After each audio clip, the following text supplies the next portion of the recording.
Good evening, councillors. Good evening, members of the public, and welcome to the meeting of the Planning and Licensing Committee. This meeting will be webcast live to the internet. For those who do not wish to be recorded or filmed, you need to leave the chamber. For members and officers speaking at the meeting, it is important that the microphones are used so viewers on the webcast and others in the room may hear you. Would anyone with a mobile phone please turn this off, as they can affect the audio systems and be distracted.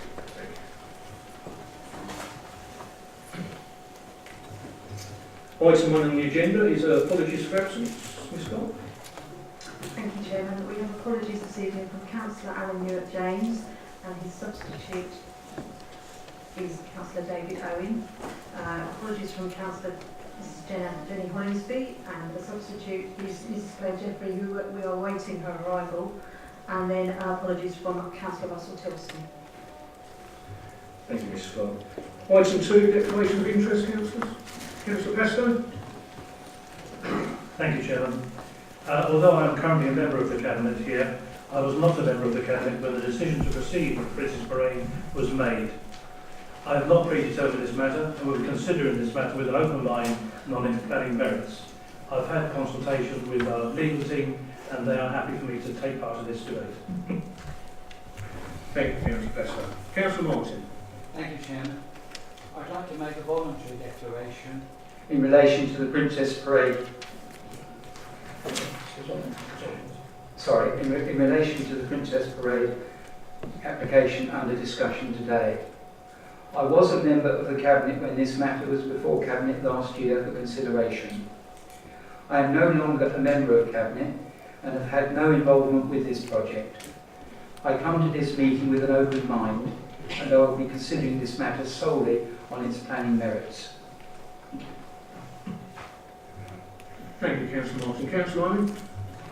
Thank you, Chairman. A voluntary announcement that I am the ward member for the area involved. Thank you. Thank you, Councillor Owen. Any other councillors?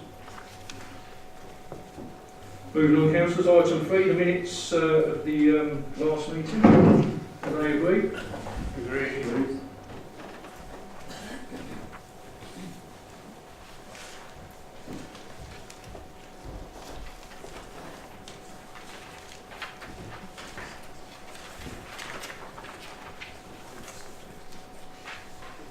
Item 4, councillors, the minutes of the licensing subcommittee on the 23rd of July. Are those minutes agreed? Agreed. Thank you.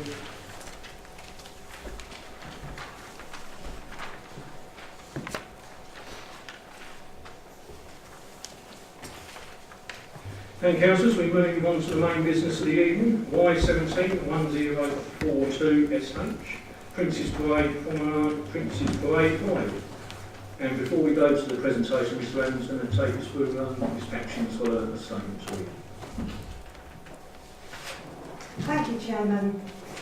Members will be aware that most of the recent representations that have been made regarding this application have been in relation to the viability cost appraisal report that was submitted by the applicants. Members may find it useful if, before Mr. Allen presents the scheme to you, I explain why officers requested the viability cost appraisal and its relevance in the context of the application and the material planning considerations that need to be assessed in reaching a decision on the application. As members know, planning decisions have to be taken with regard to local development plan policies, the National Planning Policy Framework and planning practice guidance. Viability is only usually a material planning consideration if the developer is seeking to reduce the financial contributions or level of affordable housing required by the planning authority in order to mitigate the development. That is not the case in this application, as the full level of affordable housing and required contributions have been agreed by the applicant. Where a viability appraisal is provided, the planning policy framework says that the weight to be given to it is a matter for the decision maker, in this case the Planning and Licensing Committee. The viability cost appraisal with this application was requested by officers due to concerns raised by Historic England over the impact of the development on the setting of the Royal Military Canal. One of their concerns was that they did not consider it had been adequately demonstrated by the applicant that the leisure centre could only be delivered at Prince's Parade, because if it was built elsewhere, for example at Nichols Quarry, this would avoid harm being caused to the Royal Military Canal. This was the only reason that the viability cost appraisal was required by officers. Whether or not the scheme is viable in itself is not a relevant planning consideration in this application, because as I've explained, that is only relevant if the developer does not agree to provide the required level of affordable housing and contributions. The appraisal submitted with this application looks at the costs of building the leisure centre on both Nichols Quarry and Prince's Parade.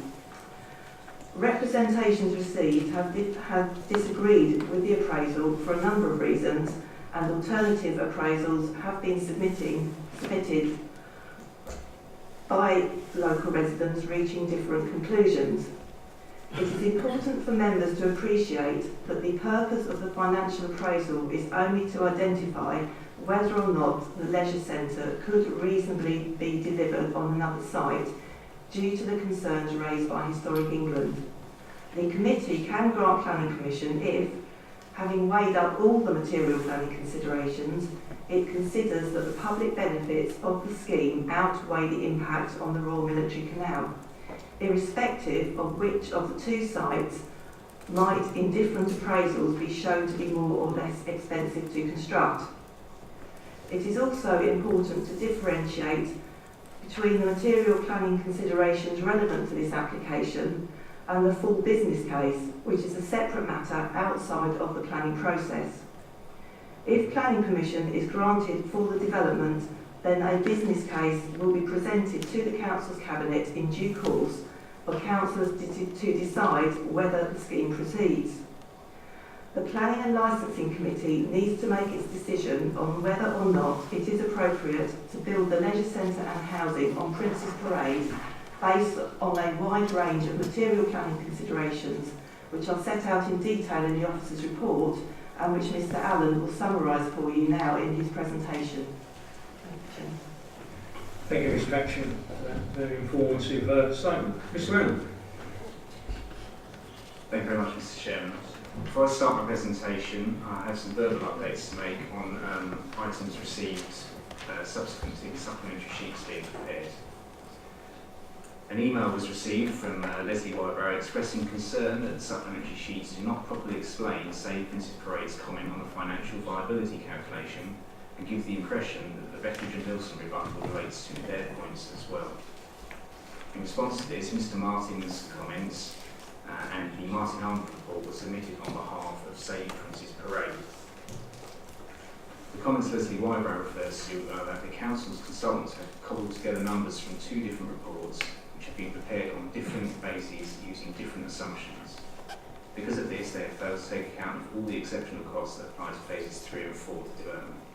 Had they taken account of these, it would show the cost to the Council of building the leisure centre on Prince's Parade would be more than £2 million. A further email has been received from Mr Martin making comments on Betteridge and Wilson's rebuttal of his original comments on the financial appraisal.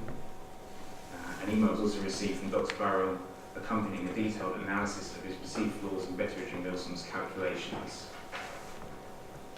Comments were also received from Southern Wards confirming their previous comments are still valid. And there was an objection received from a local resident on grounds that the destruction of a beautiful part of this canal amounts to vandalism.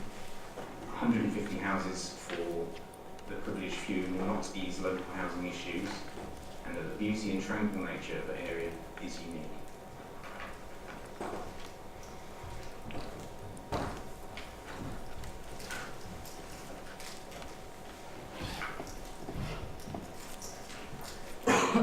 The application site is located immediately south of the Royal Military Canal, which is a scheduled monument and local wildlife site. Beyond the Royal Military Canal to the north is the residential area of Seabrook, focused along the A259, and to the south of the application site is Prince's Parade, a seawall promenade and the beach. To the west is the Hythe Imperial Golf Course and Hotel Imperial, with a recent residential development to the rear. To the east is the recently completed block of apartments, Olivia Court, with a petrol filling station and restaurant beyond. At the eastern end of the site is a small visitors car park, children's play area and temporary accommodation for the Seabrook Canoe Centre. Public right-of-way HV 83 runs along the northern extent of the application boundary and the southern side of the Royal Military Canal, with the National Cycle Route 2 bridleway along the southern edge on the existing promenade. The majority of the application site is currently covered in scrub vegetation and is relatively flat, although the former use as a waste disposal site and the past dredging of the canal have raised the ground by approximately 3.5 metres above the adjacent canal and golf course and has resulted in widespread ground contamination. The main promenade and road sit at approximately 6.8 metres above Alden Estate in Newlyn, and the site ranges between 6.5 and 8 metres above this level also. The site drops sharply along the northern boundary, forming a vegetated slope where it meets the canal towpath. The site overall covers just over 10 hectares of land and is owned by the applicant, Folkestone and Hythe District Council.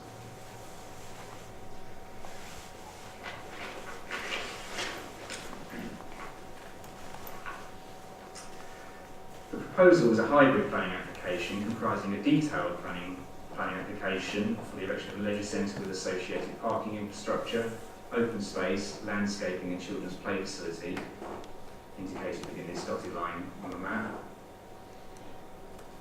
together with an outline planning permission with all matters reserved for future consideration for up to 150 dwellings, a hotel, retail and or restaurant and cafe uses, with hard and soft landscaped open spaces, including children's play facilities, surface parking for vehicles and bicycles, alterations to existing vehicle and pedestrian access and highway layout within the site levelling and groundworks, and all necessary supporting infrastructure and services.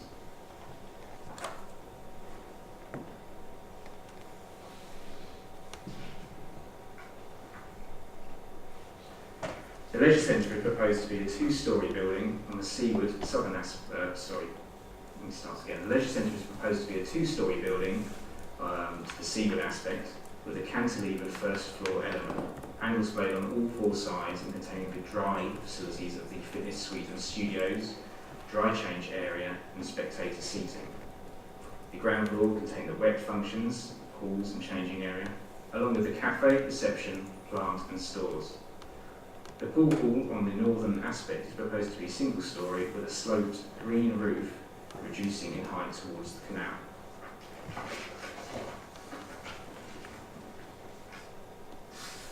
At its highest point, the leisure centre will be 8.5 metres above the external finished floor level. The ground floor of the two-storey element will be finished with stone-filled galleons, whilst the first floor will be clad in timber. The single-storey pool hall will be predominantly glazed with anodised aluminium soffits and a green roof, as previously mentioned. The detailed scheme for the leisure centre is a 25-metre 6-lane swimming pool, seating for approximately 100 spectators, a 12-metre by 4-lane teaching pool, a 100-station fitness suite, dance and exercise studios, wet and dry changing facilities, cafe, reception, kitchen and staff facilities, and storage, and also landscaped external areas, including play space. Apologies, this slide shows the ground floor of the leisure centre with the pool at the top, the two pools at the top of the screen, and the changing areas, cafe facilities, etc. on the right and the lower half of the screen. This slide shows the upper floor of the front parts of the leisure centre, the fitness suite, and the dance and exercise studios, as well as the spectator gallery, which looks out with the swimming pools.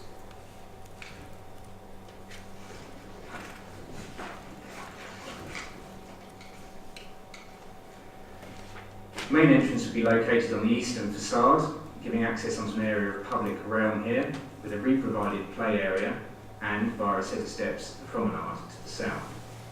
This will be adjoined further to the east by parking for 62 cars, with parking for a further 69 cars, together with access for servicing, located to the west, which gives a total of 108 spaces for the new leisure centre, 7 of which are for disabled parking bays, and also 23 spaces for the replacement of the existing public car park, which currently has 2 disabled bays.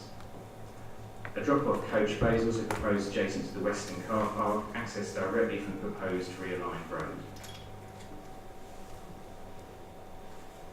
In this illustrative image of the leisure centre, you can see hard landscaping which would run from the development, concrete entrance steps with stainless steel nosing and handrails, timber post retaining wall with stainless steel guardrail, timber seating, gabions and timber windbreaks which provide shelter for tree, shrub planting, gabion walling with stainless steel guardrail, a resin-bound gravel surface with cobble trims and margins, a resin-bodied gravel surface and cobble trims in the car park, and also rock bollards.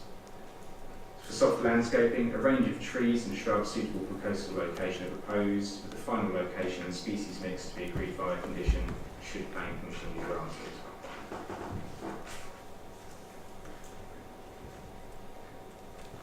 Turning to the outline proposal, the illustrative master plan shows that the scheme is broadly split into an eastern and western development zone.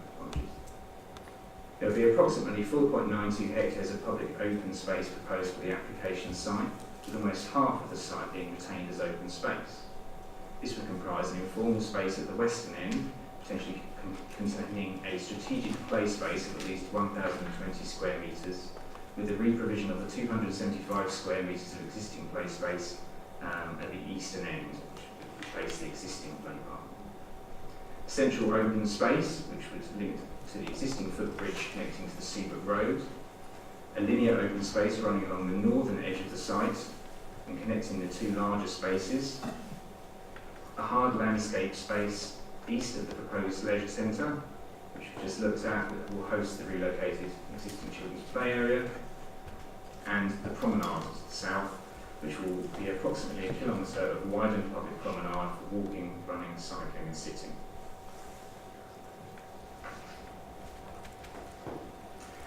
The proposal also involves the realignment of Princess Parade Highway from its current position, adjacent to the promenade, to the northern boundary of the site adjacent to the Royal Military Canal for part of its length. It is intended that the speed limit will be reduced from 40 miles an hour to 30 miles an hour and a road traffic calmed.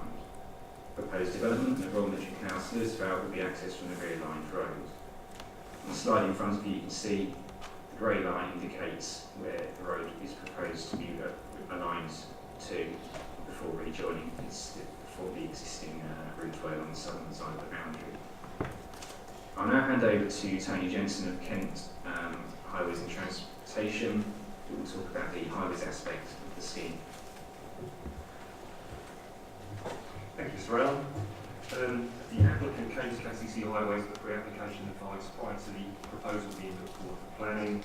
At that stage, they made their aspirations clear in that shifting the road behind the application site would make it more attractive for the frontage of the seaward side, but also allow for a widened and improved public realm based around the large promenade. Now, it's important to remember that although roads have a very clear space in placemaking, the primary purpose of the public highway is to transport people and goods. So, with that in mind, subject to a satisfactory layout for the new road, we were open to the idea of relocating Princess Parade behind the proposal site. Now, it's important to remember that there's no right to park on the public highway. In many places we benefit from having the highway large enough to do so.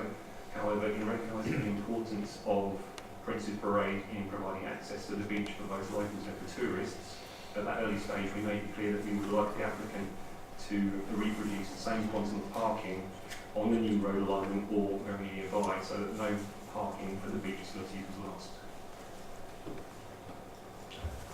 In terms of additional traffic generated by the proposal, although I'm acutely aware that no additional traffic is welcomed anywhere, the promotion of the site for residential units and commercial and the leisure, none of those elements combined lead to any of the local junctions being overloaded to a point where we would have to recommend refusal. it's clear that with the proposal's aims, there will be a significant increase in pedestrians and cycles in the vicinity. So with this in mind, it did seem appropriate to relocate the road behind the application site. Also important to remember that there is a cycle route linking Folkestone Harbour all the way through to Princess Parade, and it's also Kent County Council's future aspirations with the extension of the Sankport cycle route to extend this beyond Dymchurch in the future. I am aware that some objectors have had concerns about traffic that existing uses Princess Parade diverting onto the A259. All I've got to say on that is it is an A road, that is where the bulk of the traffic should be. In essence, if there's additional queuing on the A259, I would rather the queuing be on our A road network than on minor side roads. So for example, the Twist Road and State Street to the west, which are still used as part of the cut through not much traffic today. In terms of the layout proposal, you can see on the slide above you, the new layout is completely different to the dead straight old road. We've got a series of bends at either end. There are 3 raised table areas, which are traffic calming features, and we've also got 2 curb build-outs, which have got signed one-way working for traffic. So all in all, it's a much slower environment for traffic. As Mr. Allen said, the posted speed limit is going to be reduced from 40 to 30. However, in the vicinity of the bends and the raised tables, it's far more likely to be in the region of the high teens to 20s. I should say at this point, although some elements are outlined, all of the proposed accesses onto the new road have sufficient visibility. All of parking provision is deemed acceptable.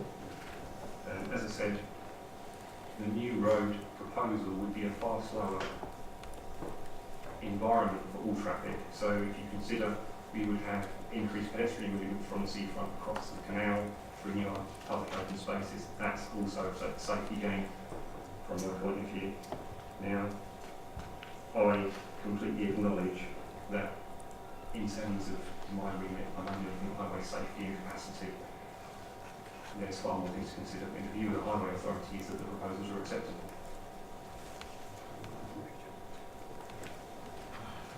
Thank you very much, Mr. Jensen. Continuing with the outline element of the site, up to 150 homes are new homes are proposed, of which 30% to be affordable.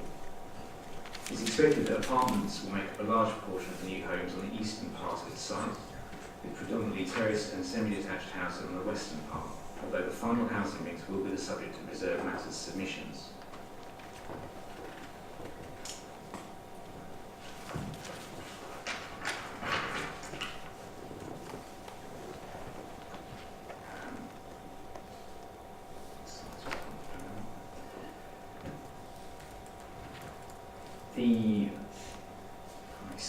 The 1,270 square metres of commercial uses are envisaged as being accommodated within a single building overlooking the central open space in the form of a ground floor restaurant, cafe and shops, with a small boutique hotel on the upper floors, although again this would be the subject of a subsequent reserve matter submission.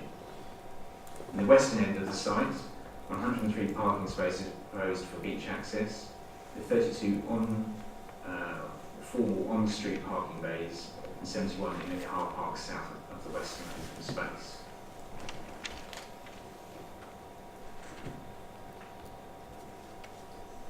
The parameter plans, together with the illustrative master plan and the design code that have been submitted within the planning design access statement, set out the key overarching principles to be adhered to as the detailed proposals are developed as reserved matters applications.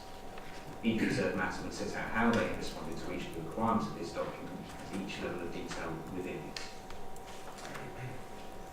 This slide shows the eastern end, adjacent to the leisure centre with the car park here, how the development is largely more, as previously mentioned, more apartments, graduating in height down towards the north of the site, towards the canal. Whilst this slide shows the western end of the proposed development, again showing the diminishing density of the proposal, introducing more individual houses away from the villas and the more prominent sort of facing central open space, previously mentioned commercially. The planning application has also been accompanied by a story heights parameter plan within the planning design and access statement. All the buildings will have a finished floor level of 7.8 metres above ordnance datum, with the taller buildings at 3 to 4 stories proposed at the southern edge of the development and predominantly in the eastern development zone facing onto the promenade as just mentioned. The commercial building facing the central open space is proposed to be a maximum of 4 stories, providing a landmark structure at the important corner point on the site. Within the western development zone, buildings will be a maximum of 2.5 stories with a limited amount of 3-storey buildings facing into the promenade. This arrangement results in a diminishing height moving westward toward the open space, allowing the western open space next to the existing golf course, maximising the gap between the development area and the remainder of the site, and ensuring a visual break is maintained along the coastline between Hythe and Seabrook.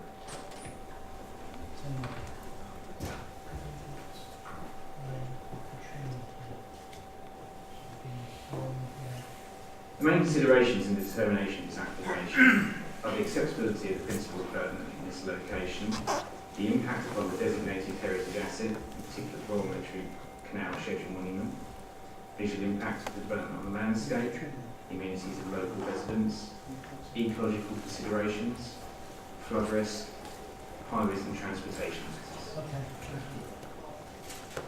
The application demonstrates that matters relating to the land use, design, open space, ecology, highways and transportation and lighting are acceptable when considered against policy and can be appropriately mitigated by conditions as set out in the report.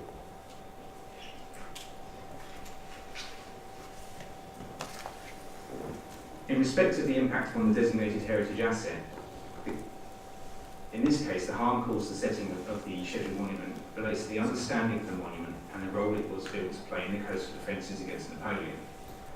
The National Planning Policy Framework is clear that great weight should be given to a designated heritage asset's conservation and that the more important the asset, the greater the weight should be. The scheduled monument is of national importance and the harm caused to its setting therefore carries significant weight in decision making. In this case, the Royal Military Canal itself will not be directly affected by the development proposals, but its setting will be. And Historic England's main concern is that the Royal Military Canal will, for most of its eastern end, be reduced to a linear monument, sandwiched between developments on either side, undermining the understanding of its historic role as a fortified barrier. Whilst the site currently provides a gap between the canal and the sea, it has been subject to significant alteration, including the raising of land within its former use as a public waste tip. The vegetation that has grown across the site, together with the changing levels, means that the relationship between the canal and the sea cannot currently be easily appreciated. Mitigation through design has been incorporated into the scheme through the proposed rerouting of the access road to maintain some separation from the heritage asset and the built development. Positioning the buildings with lower heights at the northern side of the application site to reduce the impact of built form, and enhance planting to reinforce the existing planting and also provide ecological mitigation and enhancement. However, the proposed development is considered to further interrupt the historic relationship between the coastline and the Royal Military Canal, as well as views of the nearby associated heritage assets. It is concluded that the proposal will cause harm to the significance of the scheduled monument. In terms of the approach within the National Planning Policy Framework, development would not result in the destruction or partial destruction of the monument nor the whole of its setting, as space and open views would still be present around it, with opportunity remaining to appreciate the relationship between the canal and the coast for a significant component of the application site. For these reasons, officers agree with Historic England and the applicant that the harm from the development will be less than substantial. In terms of the framework, paragraph 196 requires a balancing act to be undertaken and very substantial public benefits must be demonstrated to be delivered by proposed developments. When I read from the stream, where a development proposal will lead to less than substantial harm to the significance of a designated heritage asset, this harm should be weighed against the public benefits of the proposal, including, where appropriate, securing its optimum viable use. Public benefits of the proposal are set out within the report, and it is considered that development will result in significant social, economic and environmental benefits to the district.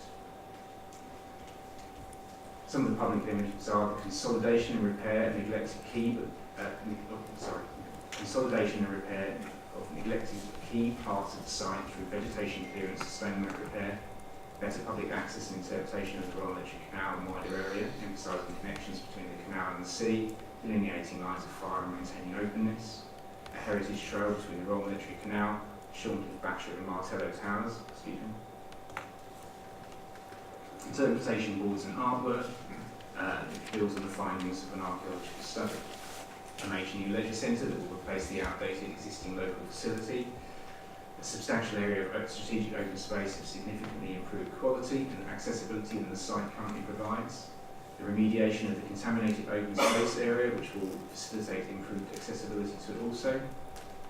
An enhanced seafront promenade, providing an enhanced visual environment and car-free space, with improved connectivity between the public open space and the seafront, achieved by the repositioning of Princess Parade Road behind the development.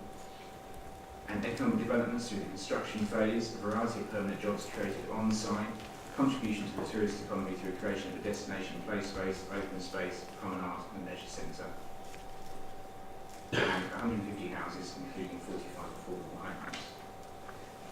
The issue for the Council as local planning authority decision maker is whether this changes to the setting of the Royal Military Canal schedule ancient monument, the loss of the open views across the site, the impact on the existing ecological habitat, the rerouting of Princess Parade and the change in the character and appearance of the site are outweighed by the benefits to residents and visitors in the purpose-built leisure centre, quality usable open space, enhanced pedestrian seafront promenade, additional housing, including affordable dwellings, to meet the district's current and future housing need, and the cleaning up and bringing back into use of a contaminated, underused site. It is considered by officers that, with the mitigation proposed and the required conditions and legal agreement, the benefits do outweigh the harm to the setting of the Schedule H monument, and that the balance is in favour of granting planning permission. In accordance with the National Planning Policy Framework, it is considered that the proposed development constitutes sustainable development, and that planning permission should be granted. Within the recommendation that has been updated on the supplementary sheets, I should draw your attention to the small change to Part 2, where we've said previously it said legal agreement, we're now, it has been changed to legal obligation. Thank you very much, Mr. Chair. Thank you very much, Mr. Rowan. We've had 4 speakers on this application. Each speaker will be given 3 minutes. After 2.5 minutes, we give them a yellow card.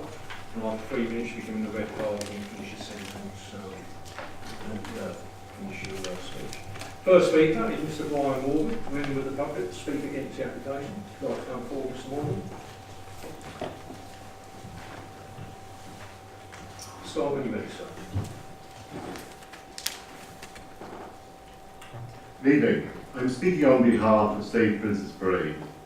Planning law requires that you should determine a planning application in accordance with a development plan unless material considerations indicate otherwise. The officer's report is muddled and not balanced. It states that the application is a significant departure from your development plan and that there are no material considerations which outweigh the policies, apart from one, the benefit of providing a leisure centre on Princess Parade, which is meant to outweigh the policies and the harm. Why is such great weight put on the viability report when it is clear from paragraph 859 of the report that the Council doesn't know whether the scheme is viable? What is evident from the viability report is that the costs of constructing a leisure centre on Nichols Quarry are overestimated, and the costs of developing Princess Parade underestimated, and there is a high risk factor. Also, the costs in the report are not final, they will change. Nichols Quarry therefore remains a viable alternative site for a leisure centre. This application is contrary to your policies TM8 and LR9 in that the buildings, and as identified by the design panel, the road will damage the setting of the canal, the substantial buildings and hard surfaces will destroy the open views along the coast, and the proposal doesn't safeguard the open space which is allocated, it's built over. Also, it is contrary to the Council's affordable housing policy, as the affordable housing money from another site is being used to offset the cost of the Prince's Parade development. In addition, this development will destroy the existing habitat on the site, which forms part of the character of the canal, and will, if there is flooding, be marooned, as the site is surrounded by flood zone 3. This scheme causes significant damage to the local environment. This application is contrary to the Council's policies, creates significant harm, and there are no material considerations, be it the emerging local plan or housing need, that outweigh the development plan. On the basis of Council's opinion that I received today, to grant planning permission would be potentially unlawful. This application should be refused. There are over 700 objections from the public, as well as Historic England, the Environment Agency and KCC. The fairest way of dealing with such a contentious issue would be for the members to defer this application until after the Secretary of State has decided whether to allocate this site in the draft local plan. Thank you, members. Thank you, Mr. Morgan.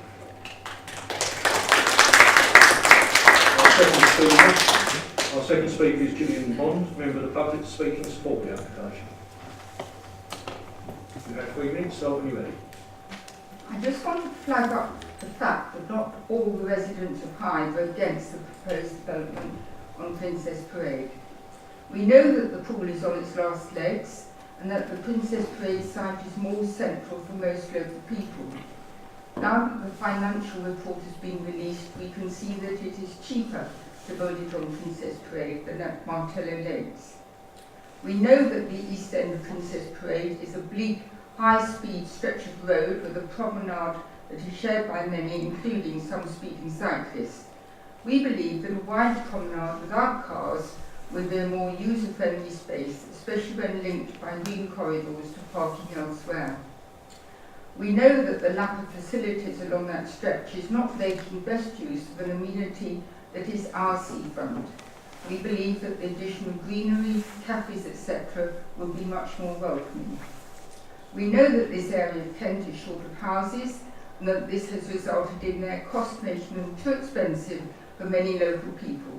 We believe that the addition of some 150 new dwellings, of which some 30% are planned to be affordable, can only be a good thing. We know that the Military Canal is a site of national importance and needs protecting. We believe that the Council's aim of improving access to it and providing interpretation of this stretch of the canal will enhance its enjoyment. We know that the development of this site is better with access straight onto the beach, so we believe that rerouting the road to the north is a sensible thing to do, as it also provides access to parking without detracting from the beach. We know that the current site is inaccessible to people, so that we believe the addition of several parks provides access to at least some part of this unused open space. We know that the site is contaminated to some degree, but we believe that the Council will use the correct technologies to ameliorate this before the houses and pool are built. In short, we're looking ahead with a positive view to an enhanced seafront facility that can only be good for the future of Hythe and the whole area.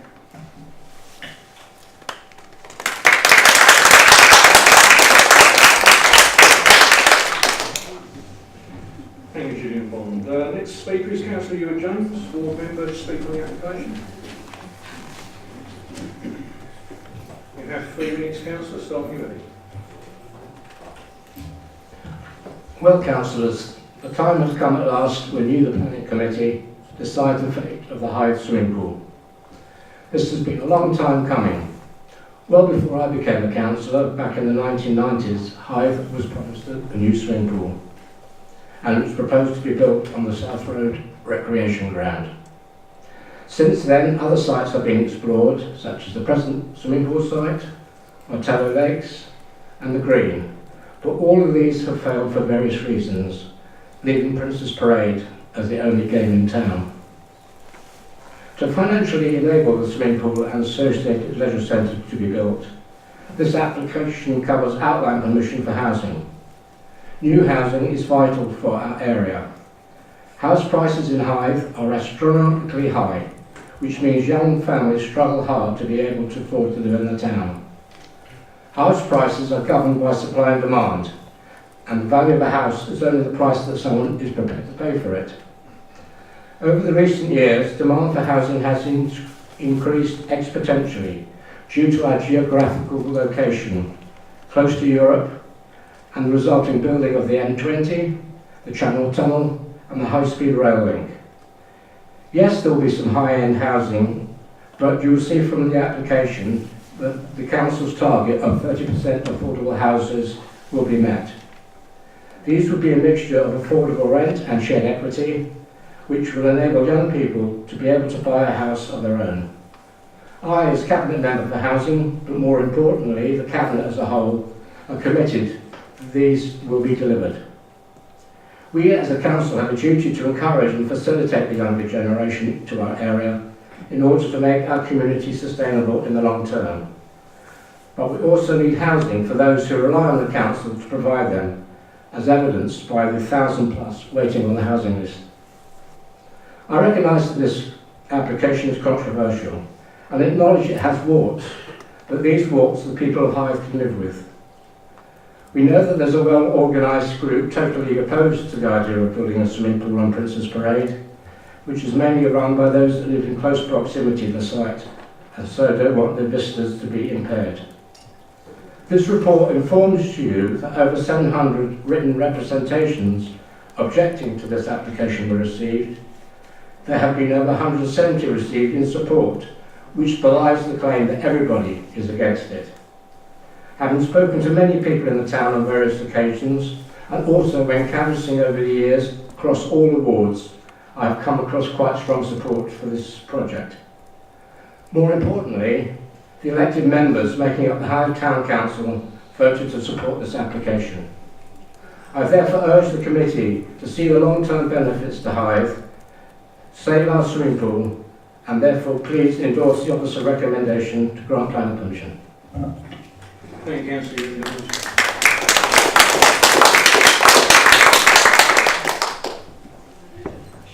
Our last speaker is Sue Rowlands, the applicant's agent, to speak on the application. You have 3 minutes, starting with. Thanks very much. I'd like to say a few words in support of the planning application that's before you this evening.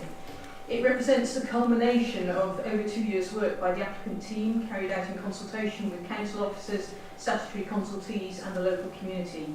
The proposal seeks to transform an underused and contaminated former landfill site into a new seafront leisure destination and mixed-use community, which will complement and enhance the neighbourhood of Seabrook. From the outset, the primary objective of the project has been to deliver a new leisure centre to replace the obsolete Hythe swimming pool and provide new facilities such as a gym and studios. Based on 2 detailed studies of potential locations, the council concluded that the Princess Parade site is the most appropriate and cost-effective location for the new leisure centre.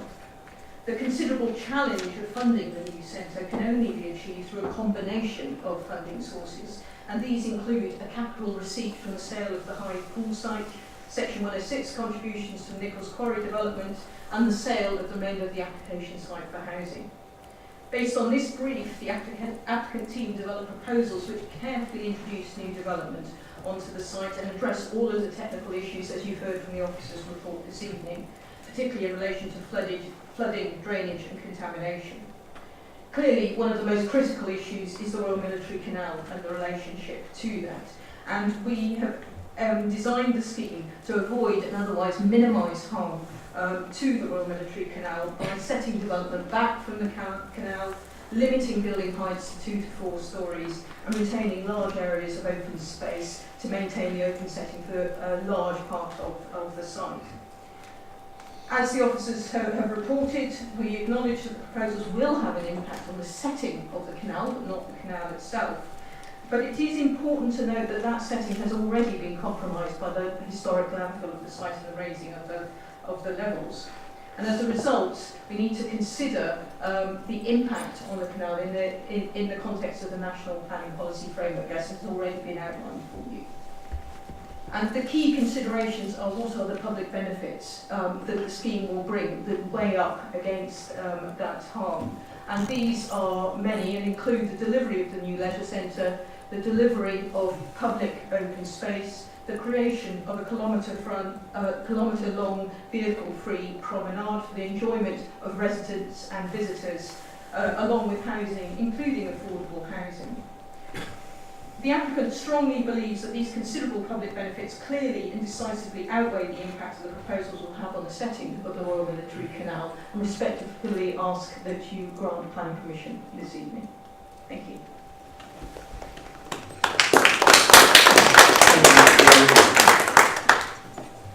Councillors, I have Councillor Folkestone. Thank you, Chairman. Without a doubt, this is going to be a difficult decision for us this evening, because so many people have objected and so many have been in favour of it. I'd like to bring it into context a little bit. First of all, I'd like to say that I've been inundated with emails objecting to this application. I must have received at least 20. Most of them being the copy and paste type, reading almost word for word. Some do claim to have expertise and assume that our advisors don't. And also I have received several emails in favour of this application. I anticipated this evening that the gallery would be full of those objectors, and I'm delighted to see that it's a mixture, that we have a balance of views in the gallery. Most of the objectors seem to forget that this site was a rubbish tip, and for many, many years it was filled up with rubbish from this area. Later on they started dredging the canal, and the dredgings were piled up, and then the vegetation ran wild. I've canoed the canal many, many times, and I go fishing down there on a regular basis. Hythe Town Council, we here support this application. Sandgate Parish Council object. The development would cause serious and unjustified harm to the Royal Military Canal. I'd like to bring you all to paragraphs 9, 6 and 7 in the report. Given the reasons for the proposal, the great weight that is given to heritage assets conservation, it is considered that the development will result in less than substantial harm, and this harm has to be weighed against any public benefits that would arise from the development. It also says, and I've highlighted this, it is considered that the development will result in significant social, economic and environmental benefits to the district. I think this is so important. Historic England and KC Archaeology have commented, but I refer you to the previous paragraphs I've read. The ecology,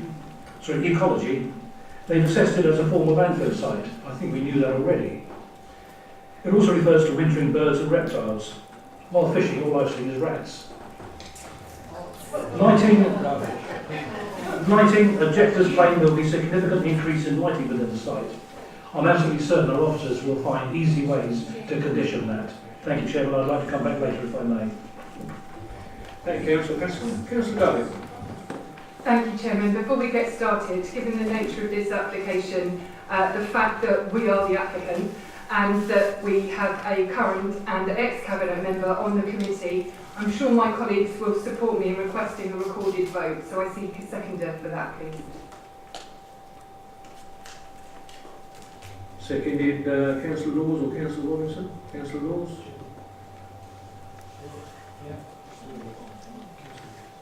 Okay, all in favour for the recorded vote, please show.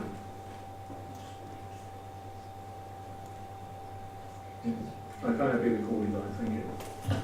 Thank Would you like to continue, Councillor David? No, I'll sit back for now, thank you. Excellent, thank you. Any other councillor wishing to speak? Councillor Lyons. Thank you, Chairman. I having read this report 2 hours in the morning over quite a few days to absorb all the problems. First of all, I'd like to get off my chest, Chairman. May I thank the people who have actually emailed me, either for or against. I haven't responded because of other commitments, but I do appreciate the time and effort they put into doing it. What I do find rather strange is though that letters arrived. Unfortunately, I couldn't respond to them because there was no address or even no signature. Anonymous letters. And quite honestly, some of them quite threatening, but that's another issue that I'm taking up with somebody else. Also, the dead crow that was left on my doorstep, Whether it was left there because they wanted me to resuscitate it or they thought I was an embalmer, I've got no idea. But he was buried, Chairman, with due respect and a few words said over it. So he's probably flying up in the galaxy somewhere. When people over the years, and I've been involved in the health service all my life and dealt with many, many problems, when people actually put things together which have no meaning at all, just to get themselves in the press or whatever you want to do, I find it rather sad. There must be some very sad lives, but what is encouraging this evening, the people in the gallery support this. Now, I don't do social media, never have done and never will do. It's rather, in my opinion, a rather dangerous game when you do it. They sell your products off to other people, but that's another issue. What I do though, Chairman, is write letters. I meet people in various areas, and I use phone calls. The old-fashioned way of writing letters is rather nice because basically people write to you knowing you won't go anywhere else, whereas emails, of course, are public domain. And people are rather nervous about they're putting their own real thoughts. So many thanks for that. And so far, all the correspondence I've got, it was 3-1 originally, but it's now 4-1 for it. And these aren't people in Hythe, they're people in the district. And somebody wrote to me and sent me a photograph the other day, and I'm sure Councillor Pascoe would appreciate it as I would. Lovely photograph of the canal. As we all got it, probably got a calendar as well, rather splendid calendar, I hasten to add, of the canal. Now, if we're not talking about the canal, we're not even trying to convert the canal to anything else. It's purely and simply a rubbish tip. I just walked down the other day, Chairman, and I was walking on minding my own business, and I was looking at the hotel and the golf course. And whatever if you put rose-tinted spectacles on, Chairman, you can't make anything but a tip, a rubbish tip. An open space, I was told. An open space doing what? You can't walk in it, you can't do any picnics with it, you could do nothing at all. It is a dangerous, and it's an area that I would like to do well. People have, actually, talking about Chairman, I have noticed when I went round there that some irresponsible people have actually taken out the warning signs. Do not enter. Very responsible and very foolhardy. There's probably a reason behind it, hopefully somebody will walk and have an act for this in the council. Basically they would win because basically the ratepayer has to pick up the tab. But I find that really quite disgraceful. People have actually gone that route and taken that away. Now, the truth hurts, Chairman, doesn't it? And people barricade you and shout and cheer and so on. End of the day, Chairman, we go on facts. We always have done and always will do. But this planning application, and in all the years I've been on this committee, I've never known such vitriolic and unpleasantness that has been sent our way. We are elected to represent all the people, not a small minority. There are 110,000 people in this district, of which 700 people have objected. There are 16,000 people in Hythe, 6,000 in Sandgate, and over 40,000 in Folkestone. Now, as far as I'm concerned, Chairman, we've gone through this in time again. I was thinking when I went up to look at the site, what Lord Wakefield would have done, what it said. Now, Lord Wakefield, I know somebody stood at the back, fine, have a trumpet idea, because basically what I'm going to stand and say, and all your little clattering will do nothing to stop me, I can assure you. Here we go. Can we refrain from calling it in public? It's a meeting in public, not a public meeting, so can we refrain from heckling the council and let the council speak? Thank you. Thank you, Chairman. And I do appreciate people are very passionate about this, and I have a lot of sympathy and I agree with some of the people's concerns, without any question at all.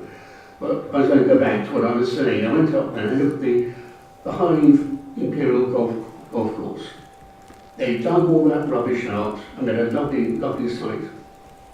I looked at the rubbish tip, as I said earlier on, I thought, my God. And then I looked at the road. Now, for those who don't know, Lord Wakefield, or Wakefield Oil and Castrol Oil, built that road at his own expense and maintained it till his demise. And then it was taken over by Hythe Borough Council and then eventually came County Council, eventually came Highways. So what that man did for the area was quite extraordinary. I don't wonder what he'd be saying now. Well, Mikey, you've got two options. You've got to do nothing at all. But if you don't do something, the government agency will. Some government department will make a decision. Now you've got a few options, haven't you, really, Chairman? You either have a Kiss Me Quick, Margate style development, Dreamland, or you have a good for the economy, a nine-town economy. You have either nightclubs, casinos, pubs and so on, or you have, as we all know, we've had a lot of travellers recently in the area, doing a lot of damage to various town and town councils' expense, about to meet the ratepayer. You have it converted into a traveller's rest. And what travellers can come in there and welcome as they like. I wonder how many people will protest about that. There's nobody called racially prejudiced that they did. Now the whole point is, Chairman, we have got a golden opportunity for this area, as Lord Wakefield did for this area, many years ago, to actually put a plan together that will be beneficial to a lot of people. Employment, housing, and so on. Now recently, on the 31st of July, Chairman, we actually approved a 3-storey house in Seabrook. And actually, it was put in a lady's name because the gentleman who owns the property with his wife was one of the protesters about this project. Now, whether it's hypocrisy or double standards, I'm not sure which, or whatever it is, Chairman, it got passed. I proposed it. There's no prejudice, there's no holding back. It was a good planning application, it went through. When I look at this application, Chairman, I don't want to keep everybody hanging around for the phrases, but I think it needs to be flared, and I'm sorry, ladies and gentlemen, but you've turned up here, you listen to what we have to say, or there's a door there if you don't want to carry on listening. The whole point is, Chairman, that when we go through it, and Mr. Allen, if I ask you a little point, and that's on, I've got the old copy of the 31st of July, if I go through it, on page 25, I think it is. And it's 5.3. The San Parish Council objections. At the bottom it says, the application should be referred to the National Planning Casework Unit for the Secretary of State to consider. On a further page, I think it's page 43, I think we've got the same document as I got, because I got the old one, not the new one.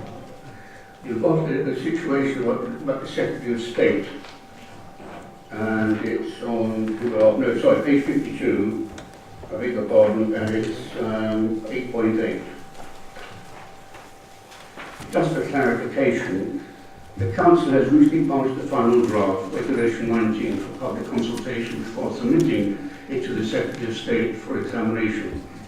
The plan has not therefore been considered as an examination of public by an independent planning inspector working on behalf of the Secretary of State, due to the stage the plan has reached in the adoption process policy.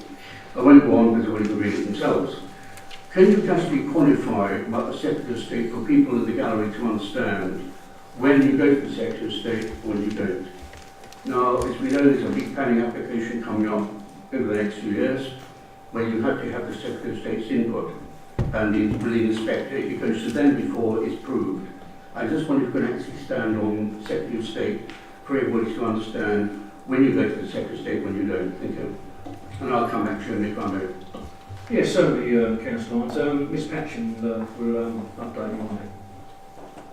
Thank you, Chairman. I think there's two issues here in terms of the Secretary of State. One is that there is the Basis and Policies local plan, which contains policy in it about Princess Parade, which is been through various stages of consultation and will be submitted to the Secretary of State for examination in public shortly. And that's what paragraph 8.8 refers to. And the report does say that given the number of objections that were received to the policy, in terms of its weight with regard to this application, very little weight is given to it at this stage because of the number of objections. So the application that we're considering is actually considered in relation to the adopted policies, the core strategy and the National Planning Policy Framework. The other issue with regard to Secretary of State concerns the fact that there has been a request to the Secretary of State to call on this planning application for determination. And the way the process works is that the committee will need to make a decision on the application, and then before the council can issue the decision, we will notify the National Casework Unit, and they will then make a decision as to whether or not the council can proceed to determine the application itself, or whether the Secretary of State will call the application in for determination. Thank you for that. I hope everybody understands that one, because it's something I've known for a long time, but I think other people need to understand that. It is a very important part of planning law. And I think, like everything else, we do adopt the planning law. And like everything else in life, it has changed over the years. I mean, I've got 3 books now, I'm updated all the time. It cost me a fortnight to have there you go. You take this job seriously, very seriously. I mean, that could be as scary as you possibly can, as we all know. On, where are we? Let's go a little bit further, I think. I won't bother with all that lot. Page 52, if I may, Chairman. We go to the page 52, where are we? 8.40. The Nichols Quarry site, which I think was slightly unwisely mentioned in 2006 and 7, has been the site for the swimming pool. Now, the person who made that statement, they had no costings, it was just you pulled something out of the sky, a promise, which hasn't been fulfilled. Now, we all know the reasons why, looking at this document, the reasons why the Nichols Quarry site wasn't applied. And I think, like everything else, it's very clear in the document. If you read this document, you understand a lot. It's been, by the way, congratulations on a masterly report, Mr. Allen. It is very much appreciated. It makes things a lot clearer. I can see why it's taken a long time to actually come to this committee. The whole possibility of the Nichols Quarry site, as I said already, is believed in phases, and each phase has to be raised, drained, surcharged, delivered in phases, and each phase has to be raised, sorry, as already said that, in the form of development platform. Now, it is like everything else in planning, it's stages. Now it's in the health service, and the hospital's like a building site, year in, year out, with new developments, and it takes a lot of planning, a lot of time to actually do it. And I think, like everything else in time, Chairman, everything's been covered. Smith's Medical, St David's Hospital, Foxford School, the Green, as Councillor Andy James said, everything's been looked at in great detail. And this area, if we don't do something, as I already stated, Chairman, I can't say this enough, a government department will. It's a brownfield site. If you want to use a brownfield site or a greenfield site, your choice. I'd rather use a brownfield site which can do nothing for anybody. You can't, as I said before, Chairman, you can't go in there, you can't, if you do, you're a fool. Now, the whole point is, Chairman, we've got a golden opportunity to actually make something of this plan. If we don't, then the future generations, I mean, for example, where would people like Rep. Addington be? Adam Peaty, the world record holder. Eddie Simmons, the Paralympic. And Tom Day, I know he's a diver, but he has to learn to swim. Now, people don't want this swimming pool, do they? A lot of people actually don't want the swimming pool. I know Rodney Marsh would love it, Hawkins would love it. But this is the ideal site for it, Chairman, so as far as I'm concerned, I have to propose it as a recommendation, and I hope I have a seconder. Thank you. Thank you, Councillor Lyons. Proposer. Seconder, do you have a seconder, Councillor Lyons? Well, I'm quite happy to second from the chair. And our next speaker is Councillor Peter. Thank you, Mr. Chairman. I should bring a few points up and then I shall come back. Going back to one of our speakers tonight going on about houses. I mean, when you look at, even in the report, Station Road houses, St Saviour's has been allocated for houses, had a meeting with Smiths on the Smith to do the Smith site yesterday. 110 houses, Foxwood houses, Sellinge houses. I mean, you might as well just build houses across everywhere in Hythe and be done with it. But going back to, we know that we need a pool. That is the main objective here. The houses have just been stuck on just to say it can be, you know, can pay for it. Going back to a comment, Nichols Quarry, in 2007, that was part of the planning application, was granted regarding once hundreds of houses have been built, phase 3 would be the swimming pool. Now, there's not much difference between phase 3 on Nichols Quarry and when you're proposing to put this pool in on Princess Parade. There's 1 year. We've waited God knows how many years for a pool. So that, I think, is a bit of a red herring, really. Going back to report, Historic England, objections. KCC Archaeology, objections. Kent Wildlife, objections. Most of these come out as objecting because of the Royal Military Canal and what it would do by moving the road. The road is proposed to be within 20 metres, but when you work out that may be 20 metres, but the height difference of where we're proposing this road will be towering over the Military Canal. If anything was to happen, where's it going to go? Military Canal, because that is the nearest point of it. One of other things is the way that the road goes at this moment in time, it's one of the very few locations on the south coast where anglers with disabilities can park close enough to the sea to still participate in their sports. We're about to decide whether that can happen or not. There's another thing where we are going to penalise somebody else. I have some other things, but I will come back to them once I've heard some more views. Thank you. Thank you, Councillor Peacock. Councillor Robinson.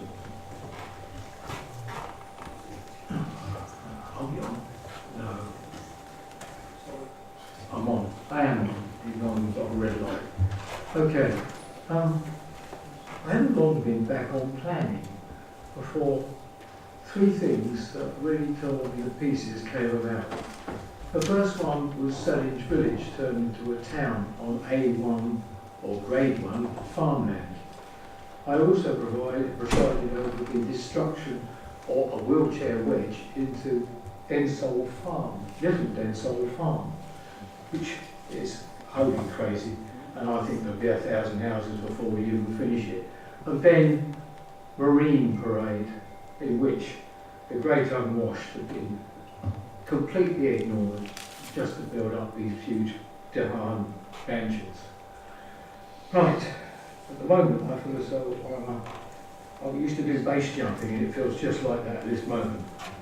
I'll probably go over everything that's been said, but just bear with me. Historic England objects, Archaeological KCC objects, KCC Ecology, birds, bees, bits and pieces, migration, amphibians and reptiles. Actually, they've identified 2 badgers sets, and there could be stoats. I'll come back to stoats later. Natural England is objecting on wildlife protection, rural England, not happy. More work needed, page 40 if you want to go and find it in your hymn books. All this work for 420 people or 150 houses. Have you ever considered what will happen this month when the bank rate goes up? As it will. Kyle has been mentioning it, and a bank rate, a rise of 1% will come to 3% from people that are trying to buy houses. What is affordable? Please tell me. I'd like to know. Fudged economics. Now, Anne Berry went ahead and found parking meters there. Interesting. The parking meters cost this council £50,000, and it's going to be moved or thrown away. Councillor Robinson, obviously the parking meters is irrelevant to their... Yeah, but they're going to be thrown away, aren't they? Basically, let's stick to the planning application. Okay. I was going to say it cost £100,000, but now the next clever move of this planning application is to use the road as a place to build the houses, rather than on the cinder pit, which would cost a lot of money, which is why the reason why we're moving the road. Thank you. If all the companies involved giving me all these figures, sewn from the same hymn sheet, I might know where the hell I'm going. Because at the moment, I get pink slips telling me that Nichols Quarry is 5.175 and Princess Parade is 4.72. In the next paragraph, they're getting to add £12 million for the preparation of the site. The site which puts Princess Parade at £16.75 million. Now, where the hell are we coming from? This puts Nichols Quarry at a better place. I'll also add something else about Nichols Quarry. Where we are, we're going to put a sports centre at the bottom end near Sandgate rather than near Seabrook. That's not going to be any benefit to anybody that lives on the marsh. So everybody that wants to live on the marsh would be better served by a sports centre and a swimming pool at Nichols Quarry. What's up with the old swimming pool? Can't we turn that back into a proper school again with a second floor? I also will point out to you that if we build a sports centre with a swimming pool on Princess Parade, we will be subject to the enormous wind buffeting, which, as you know, took the roof off that we just put on Hythe swimming pool. Also, wave buffeting onto the promenade caused our old swimming pool in Hythe to crack twice. I can only remind other people that are up for election, but that's not going to help anybody. But I have no problem in recommending that we reject this wholehandedly, and that's all I can say. Thank you very much.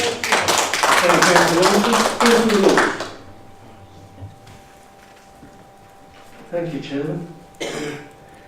It's a very, very difficult decision that we've got to make, and there are so many pros and cons. It wants someone with a lot of brain to try and work out what's best. But I do believe that Joni Mitchell summed it up. They paved paradise and put up a parking lot. And that is about what's going to happen.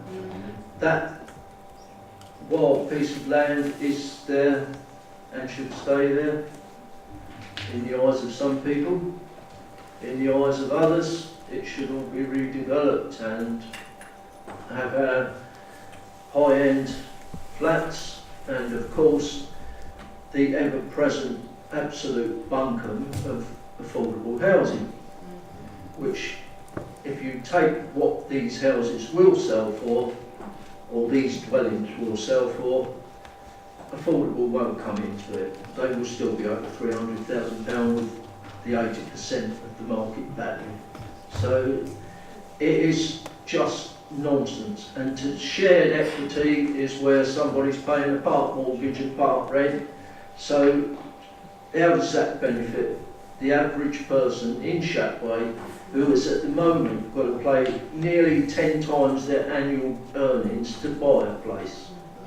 It is absolute nonsense. This is not built for the people of Hythe or the area.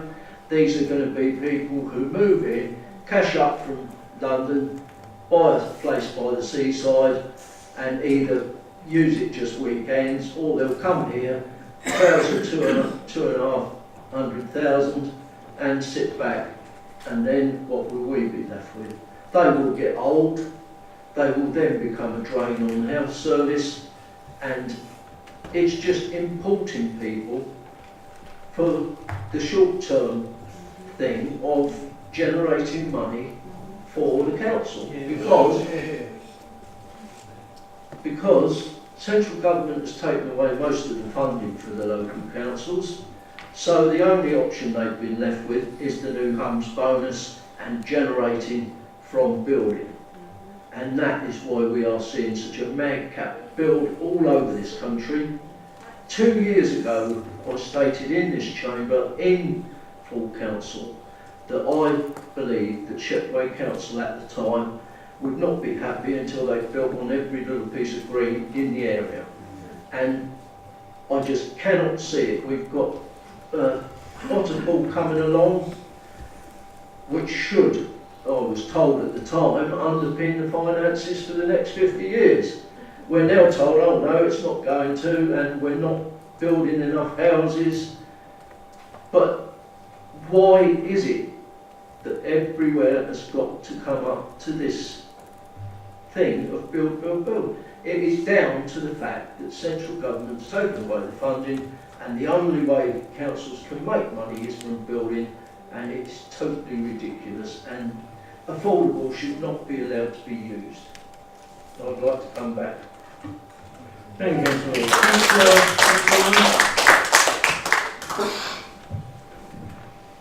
Thank you, Chairman. I find myself between a rock and a hard place in this one. Hythe urgently needs a new pool, and Prince's Parade is the only practical venue for this, given the extensive restrictions on other sites. In an ideal world, I would like to see a leisure centre being built on this site, with the rest of the remaining land being a mixed open space accessible to all. Unfortunately, we do not live in an ideal world, and an element of housing is necessary to facilitate the leisure centre build.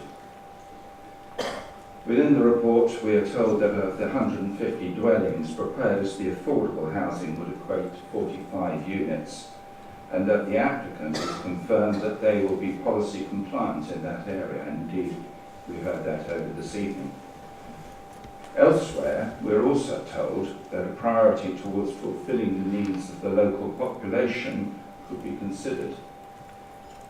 I fully support such a condition being included if that was to come to that situation.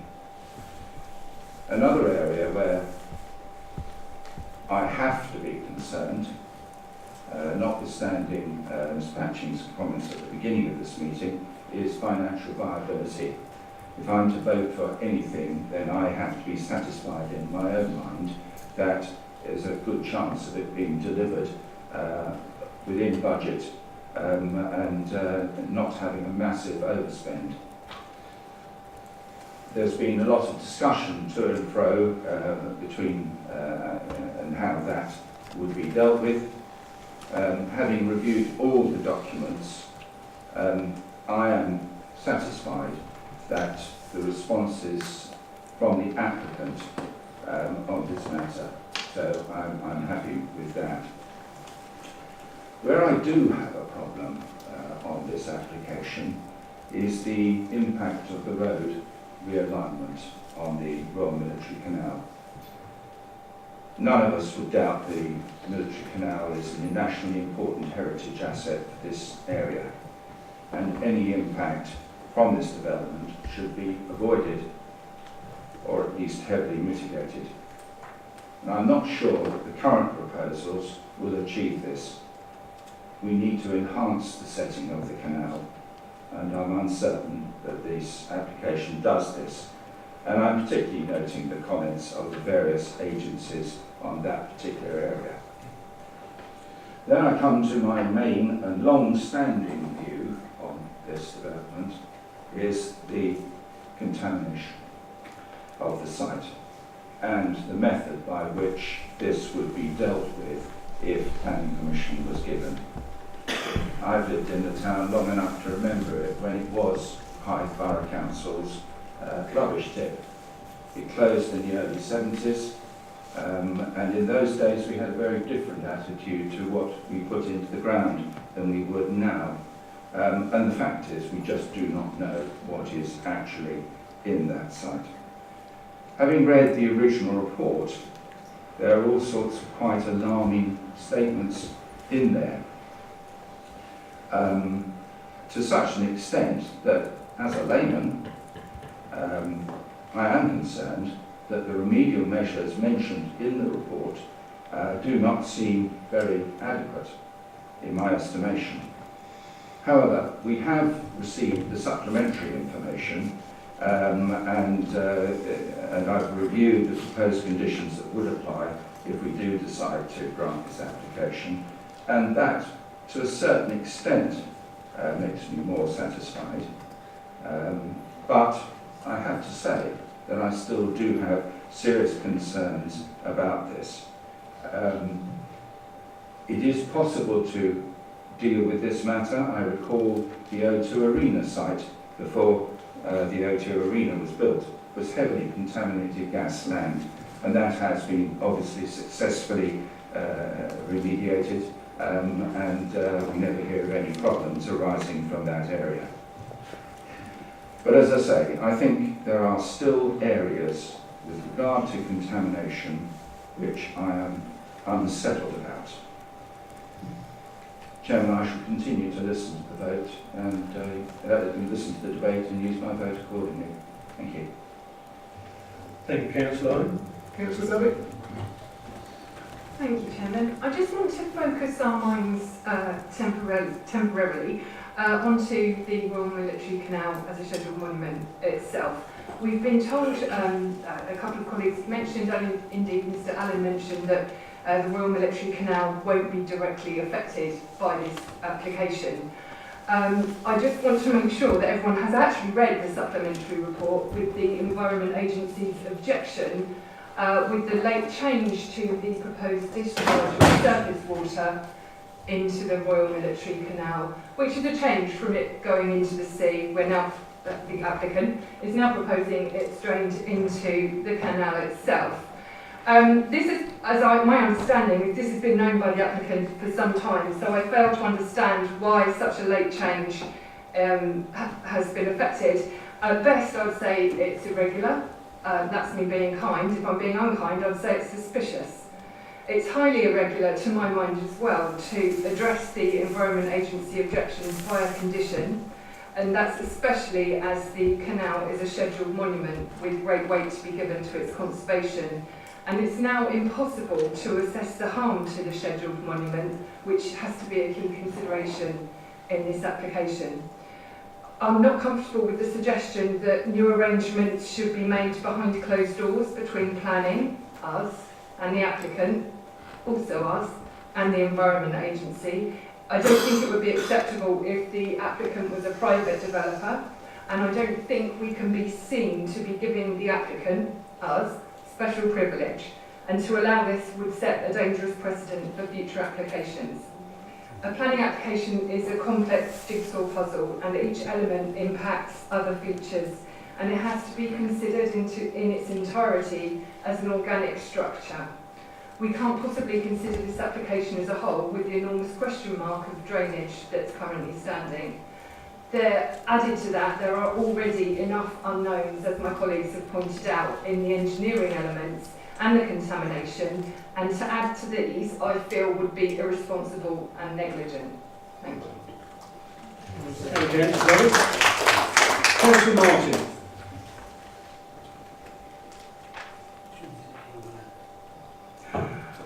Thank you, Mr. Chairman. I've sat on this committee for 14 years. And this is probably one of the most difficult decisions I've had to make. What I don't understand is the amount of speakers that bring up information that simply is not material planning considerations. You know, we hear about this site, that site, and everywhere. You know, and I think that you know, it's just really just a waste of people's time. However, I visited this site on lots of occasions. Hardly ever seen people down there. One of the great things that we've done recently is to change our name from Shetway to Folkestone and Hythe. This is great. When one thinks of Hythe, and certainly I think of Hythe quite a lot, despite the fact that I'm Folkestone born and bred and proud of it, one thinks of Hythe as being, and I don't apologise for saying this, an upmarket area. And I think maybe some of my colleagues and residents and people in the public gallery would agree with that. So why on earth do people living in an upmarket area want to walk by a huge rubbish tip every single day or drive by, because in my mind, that's basically what it is. It hasn't really changed much from all those years ago when it was a tip or whatever you want to call it. And I think to bring a development like this, you know, will just enhance the area, and it will put us even further on the map, which is what we want. One of the ideas of changing our name was that we wanted to attract inward investment, bring people to the town. Well, this will be something worth bringing them to. And I really feel that people say, I've heard colleagues here, oh, it's all about the money and the council know the money. Yes, the council do need the money, but do these same people would rather we put up the council tax? No. So, you know, this is a good way of doing it. And as far as giving special treatment to the council because they own the land, this isn't a privileged application. That's absolute nonsense. Any council in the land, any council in the country that owns land is perfectly able to and allowed to put in applications. And I would like to remind everybody here that I've been looking up the figures, and the amount of land that's built on, even on a local basis, is so minimal, it's just unbelievable. You know, whenever you get a development coming along, people want to just, you know, object for objector's sake. I mean, I was quite surprised tonight when I heard that, excuse me a moment, when I heard that there'd been, I think it was 600 or 700 objectors. But while I was laying in hospital recently with nothing else to do, I read through this so-called petition, which I know has been rejected, where there was allegedly 6,000 names on it, and that's what they were, names. And then when I check it out, I find that over a third of them come from all over the country, people that probably don't even know where Hythe is. You know, so let's not just have objectors for objectors' sake. I back this proposal 100%. Thank you, Councillor Martin. Councillor Laws. Sorry. Thank you, Chairman.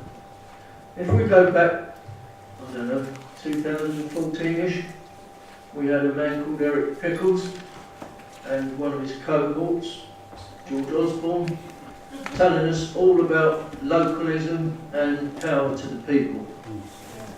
Now, I don't know how a district plan would have affected this, or a neighbourhood plan, but you must listen to the people, even if you discount whether the 7,000 objections were valid or not. They did it, and there's been enough people send enough representations, and I will agree, I've had probably a quarter in favour as against 3/4 against, and that is fairly normal because people do tend to object. But we are supposedly working towards localism and power to the local people, and if we can't listen to them, and by the same token, they must listen to the council and say, well, fair enough, you don't like that, so please give us a proposal where you would accept this, and see what they say to that. But you go to the Southern Water, a desktop study indicates Southern Water cannot accommodate the needs of the development without the development providing additional infrastructure. The proposal would increase flows into the wastewater sewage system and as a result increase the risk of flooding in and around the area. In the next paragraph at the end it says, alternatively, the developer can discharge foul and surface water flow no greater than existing levels. How can you build 150 more houses and have a bijou hotel and a swimming complex and leisure centre without increasing the flow into the sewage? It's a nonsense, the whole thing. And there was another one of the consultees said that a particular proposal should be put forward before we decide on this, and it's not been done. Thank you, Councillor Laws. Councillor Pastor. Well, Chairman, and we've heard some heated debate here this evening. To be absolutely honest, I could have sat here and argued both ways quite comfortably, but having read the report, and I've spent an awful lot of time this week reading this report and pulling it apart, and lots of little things jump out in me as you start reading. We're talking about a tip that is almost inaccessible. Approximately 10.6 acres of this space is proposed to be open space. So it'll be looked after, it'll be nurtured, it'll be space that residents can walk through. They can actually reach the beach from the main road without trying to cross vegetation that's up to head height. It's going to look a hell of a lot better by the time this is finished. We've been talking about the potential loss of wildlife, and earlier on I mentioned rats, but that was at my feet when I'm fishing. Birds, swans, ducks and such like swimming past. Let's take a walk further along the canal. We're talking about the loss of wildlife on this canal. Let's take a bit further along, past the golf course, down to State Street, right the way through to Burmarsh. What do you see when you're walking along the canal? Lots and lots of wildlife. And what else do you see alongside the canal as you walk from State Street along to Burmarsh, almost to the West End? You see houses alongside the canal, butting onto the canal. You see industrial estates butting onto the canal. And all the way, say, State Street to Burmarsh, and there's lots and lots of wildlife on that stretch of road. This will not be any difference. Here, putting the houses forward on the site and bringing the road to the rear is going to make it much, much better for this site, because there will be this larger gap between the heritage site, the canal, and the houses that are going to be on there. A much bigger gap, so it's going to be much better.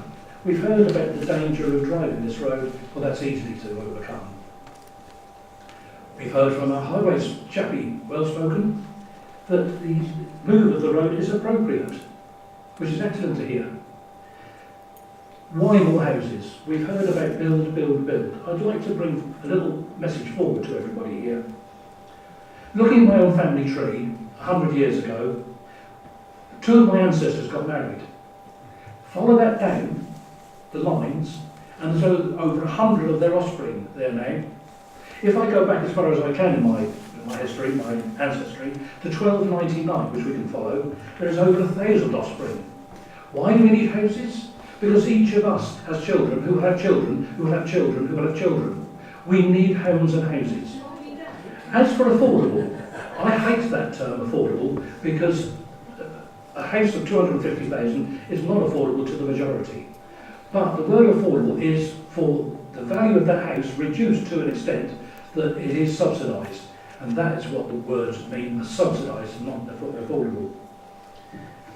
I'm going to support this application, Chairman. It's taken a lot of hard thought and several days reading this over the past week. So thank you very much for your time. Thank you, Councillor Pastor. Councillor Lyons. Just briefly, Chairman. The question, Mr. Allen, on the Princess Parade High Design Review on page 138, it's about the road alignment. Now, the recommendation there does not respect the character of bringing a busy access and through road, which we heard out to calm, close the canal, the strength of straight road, respect and all the diluted.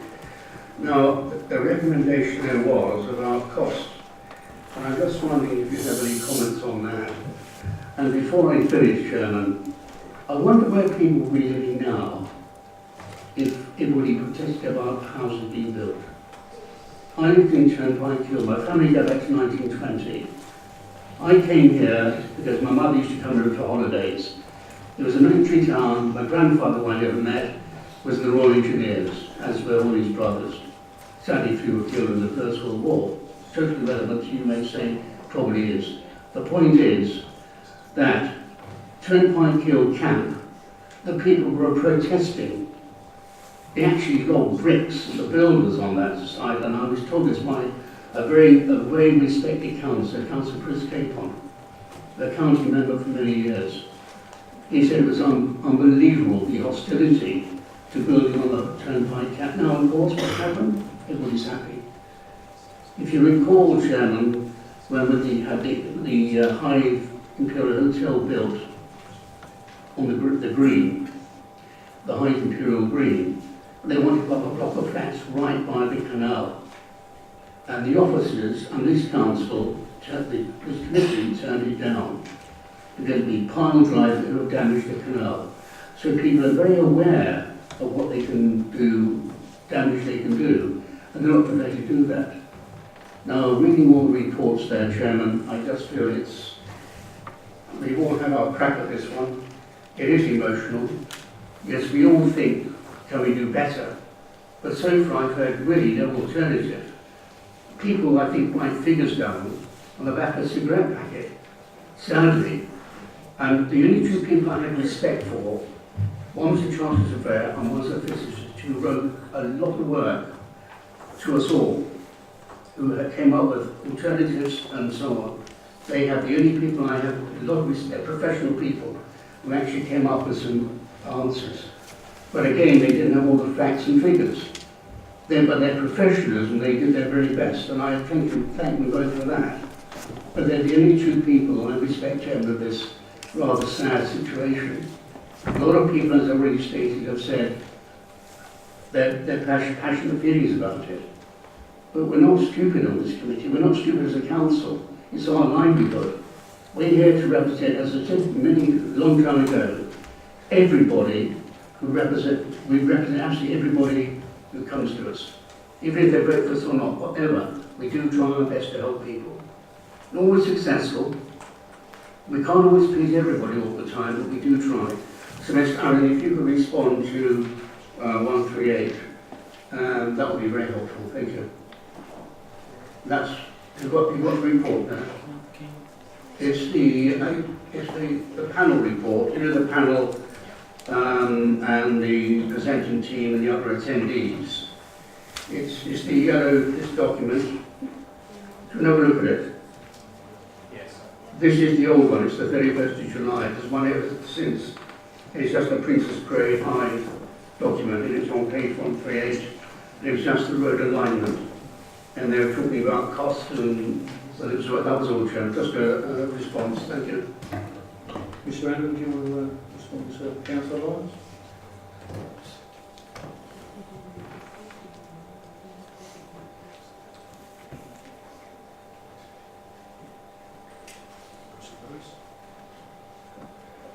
Yes, thank you, Chairman. Obviously, the report of the design panel considered a whole range of different issues at the 40 stages of the proposal. I think it is true to say, if you look at page 138, that they did have some reservations about the real arms of the road, that the only is denying that.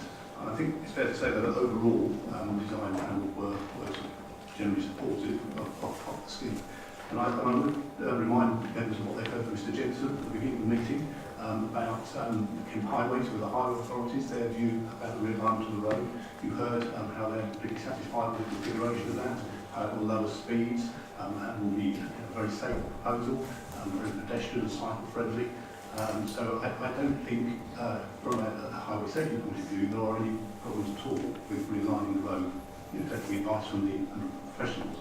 I have to say, from a personal point of view, I mean, I think, and I know everyone has a different view on this, but I think that the space that will be created in front of the leisure centre will be fantastic, with its relationship to the promenade, the sea, the ability for people to cycle and walk safely, and create that whole centre space that you saw in some of the visuals that were presented right at the very beginning of the meeting. So I think Councillor Lyons, my point would be you need to take those issues in the balance with the whole proposal and assess what you see to be the advantages and disadvantages. So this is always thanks very much. Thank you, Chairman, Councillor must be done. Thank you, Councillor Lyons. Councillor Peacock, new issues to the debate? Yes, a couple. I'm just going back to matters that Councillor Martin raised, stating that the promenade was quiet. It obviously doesn't go down there at the same time as I go down there, and it was fine until this district decided to put parking meters in, which stopped a lot of people from using that facilities. So up until then, you had a job to get down there, because I got there all different times of the day when I'm going to do my job. And one other point I'd like to bring up, this area is only in such disrepair because of this council. neglected the area. So it could have been done a long time ago, but this council decided to leave it, and now this is their way of trying to grasp and put it back to something that should have been done a long time ago. Thank you. Thank you, Councillor Peacock. Councillor Dowick, new issues? Yes, plenty, thank you, Chair. But without, I don't want to be seen to be picking on Councillor Martin, but I'm going to start with you, I'm afraid. I just want to be absolutely sure my colleagues, when they come to vote, they really have explored all of the arguments absolutely thoroughly in public, because that's what we're doing here tonight. I kind of agree, Hythe is upmarket already, God blimey, it's much more posher than the Marsh in it. And I can't argue with that, and for that reason, why does it need enhancing further? Why not push the investment towards areas that do need more assets? Why not? Hythe is already stretching itself with the permission we gave last month for Aldi. Okay, that's not Waitrose, but it's a significant retailer. That side of Hythe really is starting to develop in its own right. It's becoming part of Hythe's core space. So I suppose I'm moving on to the argument of I'm still yet to be convinced, and I've not heard from anybody who is supporting this application exactly why they feel that Nichols Quarry is not a better site. Because when I look at it, it makes perfect sense to put this proposition into Nichols Quarry and not into Prince's Parade. So I'm just going to leave that with you, Councillor Martin, for you to consider. Councillor Pascoe and Councillor Lyons, I just want to, you both mentioned housing. Councillor Lyons, in your little over Project Fear and Olympic Dream combination of, you presented us with the options of Dreamland, a nighttime economy, or Travellers. So I'm not convinced that actually there are strong arguments for actually approving this application. I don't think... That's a supposition on my part. I don't think we're going to... Well, no, I would like to think that we would find the next Tom Daly in a 25-metre pool, but I highly suspect that that's not going to be the case. Again, it's not a strong enough argument for agreeing this application in this place. That's what we have to decide. We have to convince ourselves and the public that this is the best place for this application. And I am yet to hear one single argument that convinces me of that. And finally, just to move on to the housing argument, we do have plenty in the pipeline, all over the place, as Councillor Peacock has pointed out. I don't think really that can be used as a justification. It's an enabling development for the pool, yes, but it shouldn't be, one unlocks the other. So again, it doesn't convince me that the pool has to be at Prince's Parade. The pool's only there to justify the housing's only there to pay for the pool. Yeah. Thank you, Councillor Dowick. Councillor Pascoe. I'd just like to remind members that we're discussing a planning application for Prince's Parade and not Hello Lakes. Thank you. We're not. That's not true. Well, it is true. We're here to discuss planning application Y17. Sequential test. 1042. So instead of there you go. Sequential test, Chairman. It is part of the application.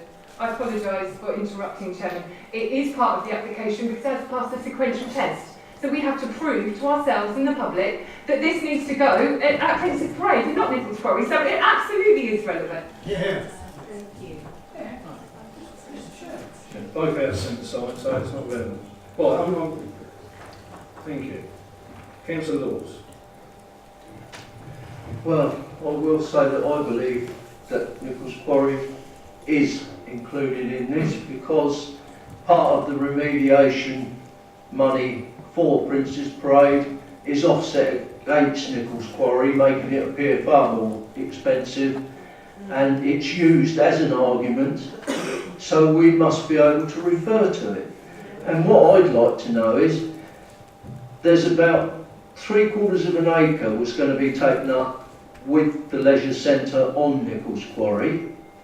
If it's decided that it goes at Prince's Parade, will the uplift in benefit to the developer come owner of Nichols Quarry be paying any more in 106? Because I work it out that they'll probably sell a dozen more houses on that plot of land that should have been a leisure centre. And that's without the fact that they were allowed to get away without doing a pumping station. So, to my mind, you cannot discount Nichols Quarry, because everybody knows that that report refers to it over and over again and tries to justify the costs and offset them one way but not offset them the other.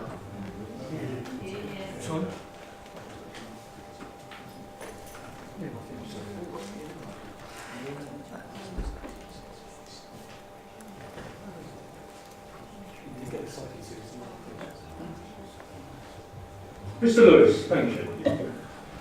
I understand the point that you're making, Councillor Laws.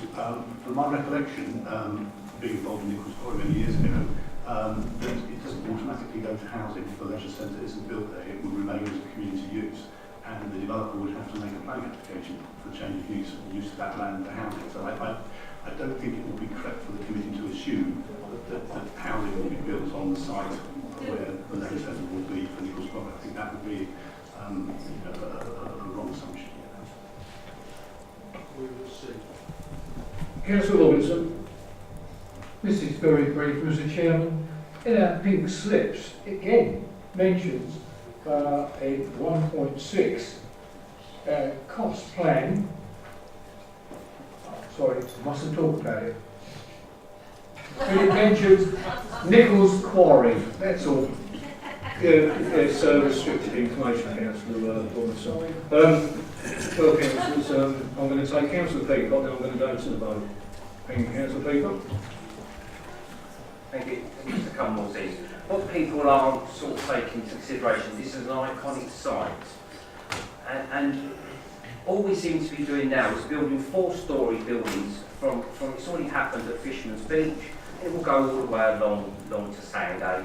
So it will just be swamped. And going back to say what Councillor Pascoe said, yes, there are houses near the canal further along, but they're not 4 storeys. There is no 4-storey houses in Hythe, apart from the ones that now are going along the beach for other people with like I say, second homes. It does not bring any money to the economy into Hythe or anywhere else, and they come down here for a weekend and the house is all not lit up during the week, which I see on another development because I overlook it. So this is what we should take into consideration. This is an iconic site, and this is over-intensifying this area. Thank you. Thank you, Councillor Peacock. Well, like I say, councillors, we've all had an extremely good debate. Nothing new is coming out of the debate. Councillor Davitt.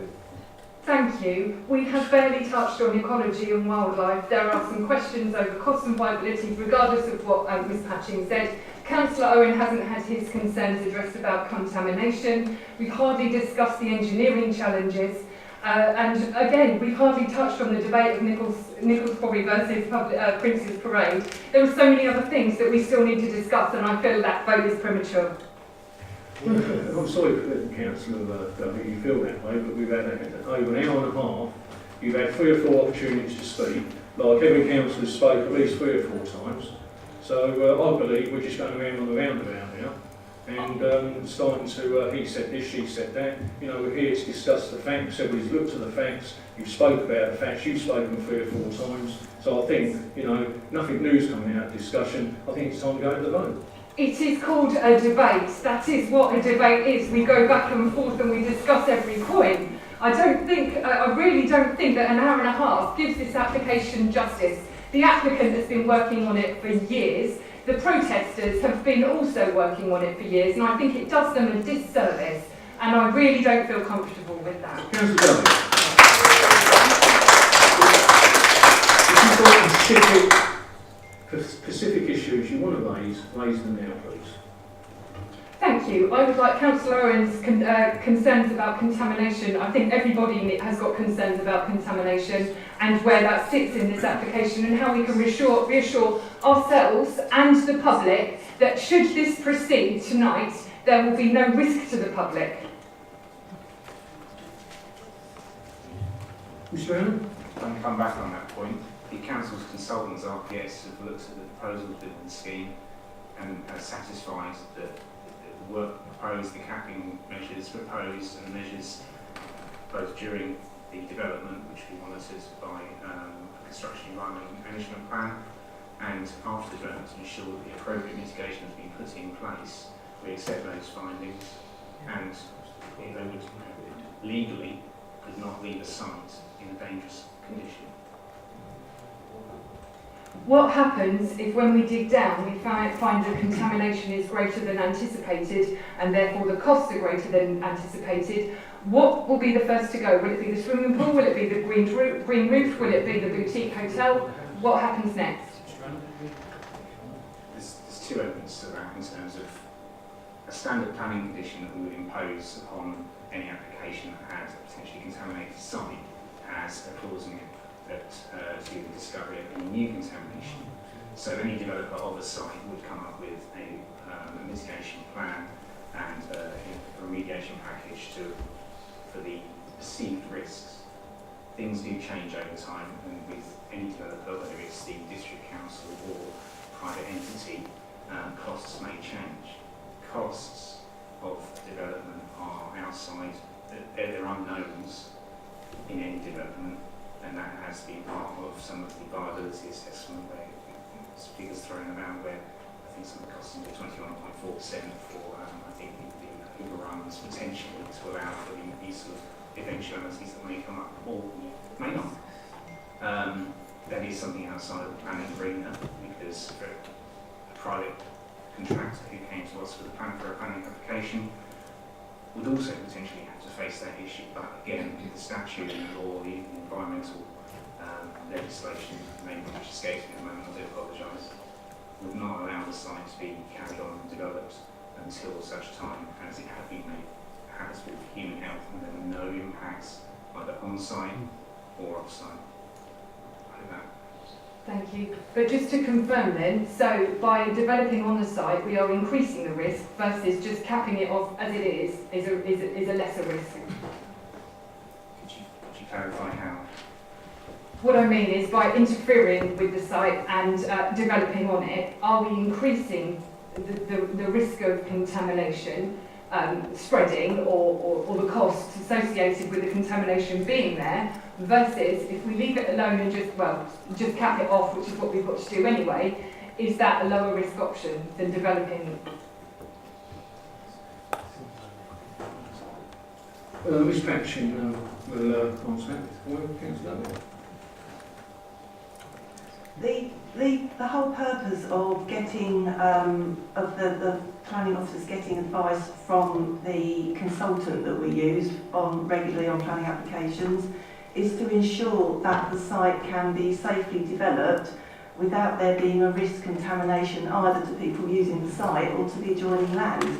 And there have been cases in the past where the consultants have said to us that the information that's been provided by the applicant isn't sufficient to demonstrate that, and we've had to go back and the applicants have to do further work. The contamination consultant, RPS, have said that they are satisfied that the site can be safely developed with the condition in place that we're proposing and with the initial studies that have been done and further studies that are necessary, that there won't be any risk to either the users of the site or the users of adjoining land. And that's something that we have to look at correctly as part of the planning application process, which is what we've done. Thank you. This is no reflection of the officers. So the consultant we use regularly, so, you know, we're their little cash cow, we're listening to them, but the independent design panel who objected to the road relocation, we're not listening to them. That's not a thing for officer comment, that's a perception of the way the world of planning and local authorities work. I'm not sure, can I just have one single minute? In response, Mr. Chairman, the normal consultant we use is actually, we actually use a different consultant for this particular application. So, I mean, not that that's actually a relevant consideration that you raised there. And forgive me if I forget the second point you made. Thank you, Mr. Lennon. Now we have one proposal, proposed by Councillor Lyons, seconded by myself, to go with the officer's recommendation of approval. All those in favour, please show. Order the vote, Chairman. Oh, sorry. Yeah. Recorded vote has been asked for. In this respect, I'm going to read out each councillor's name in alphabetical order, and I'd like you to respond with either for or against the proposal or abstain from voting. Councillor Goddard. Councillor Miscavige. Against.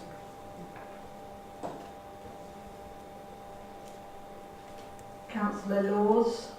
Against. Councillor Lyons. For. Councillor Martin. For. Councillor Owen. Abstain. Councillor Pascoe. For. Councillor Peacock. Against. Councillor Robinson. Against. Councillor Wilkins. For.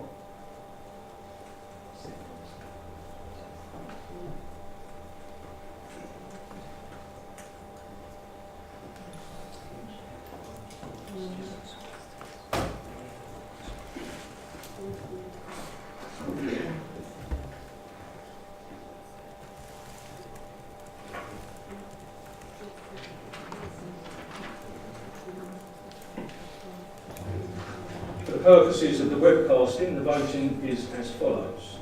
5 for, 4 against, and 1 abstentions, meaning that is carried. Thank you. No other business, councillors. Thank you very much. Good night. Thank you, Chairman.